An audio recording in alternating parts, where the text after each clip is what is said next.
जातीपातीचं राजकारण छत्रपतींनी कधी केलं नाही.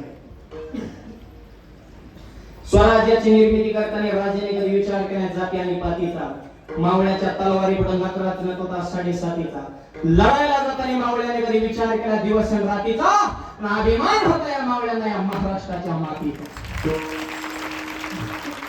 या मातीचा अभिमान असणाऱ्या पूर्ण जीवनामध्ये तरुण मुलांनो कष्ट करा, नीती ठेवा, स्वाभिमान ठेवा, आई वडिलांची सेवा करा, विचार उच्च ठेवा, निर्व्यसनी जीवन जगा, तर तुमची लग्न होते. सध्या लय अवघड जटिल प्रश्न गावागावात काय काय आम्हालाच म्हणतात महाराज तुम्ही लय फिरता मग आमच्या पोराला कुठेतरी बघा किंवा आम्ही काय स्थळ बघत हिंडतो का? आमचाच प्रवास आम्हाला ओळखा नाही. तुझं काही बघायला त्याला ऐकत आहे का? बोंबलत फिरत थोडा मावाडा आवाजात ते दारू पिता आई संघ भांडलं बाबा संघ भांडलं.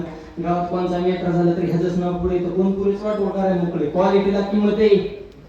दर्जा कमा ह्याच्या त्याच्या मागे लागायची गरज नाही. जग तुमच्या मागे लागलं पाहिजे हे तुमच्या मनगटामध्ये धमकन ते विश्व निर्माण करा तरुण मुलांना. तेजस्वी आहे, तपस्वी आहे, तत्पर आहे त्याला तरुण म्हणतात. तरुणांनो लढा रे लढा, व्यसनांना जमीत गाडा, विचार मनातून काढा. तुमच्याच अंगणात पडेला चांदण्यांचा सडा, तरुणांनो लढा रे लढा, लढायला शिका, बापाची इष्टटी मजा करायची आणि स्वतःच्या मनाकडे धरून जगाला दाखवा, निर्व्यसनी जीवन जगा. ते सत्य कशासाठी करायचे?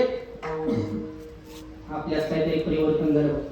मग अशी तुम्हाला डॉक्टर साहेब म्हटले व्यसनमुक्तीच्या बाबतीमध्ये ते फार मोठं काम करत आहेत. हे गरजेचं आहे निर्व्यसनी जीवन. आणि एक वाक्य सांगतो, या 8 दिवसामध्ये महाराज किती मोठे आणले, याही पेक्षा 8 दिवसामध्ये गावातले किती तरुण मुलांनी व्यसन करतो सोडून दिला, हा खरा सप्ताह आहे.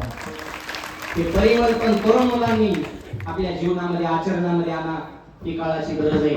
पतो उघडा वाईटांना जीवाला चढका, ठेवतो जुगार फटका, संसार होतो फटका, देणं वासना झटका, व्यसन फॅशन वाईट वक्त दिसन तिथे खाली वसन गेलं ते वेटून गुडकं खाल्लं तोंड फुटून दारू प्याले वर. मित्रमंडळ चांगले ठेवा, निर्व्यसनी जीवन जगा, हा उद्देश तरुण मुलांनी लक्षामध्ये ठेवा. आणि शेवटचं वाक्य सांगतो, ज्या कुटुंबात एकी असतील त्या कुटुंबात गावात वजन असतं, आणि ज्या गावात एकी असतील त्या गावाचं तालुक्यात वजन असतं. तुमचं गाव सर्वांगाने एक जीवानं एक विचारानं बांधलेलं आहे. म्हणून शिक्षणाच्या बाबतीमध्ये, आरोग्याच्या बाबतीमध्ये, विकासाच्या बाबतीमध्ये हे अग्रेसर आहे. याचं कारण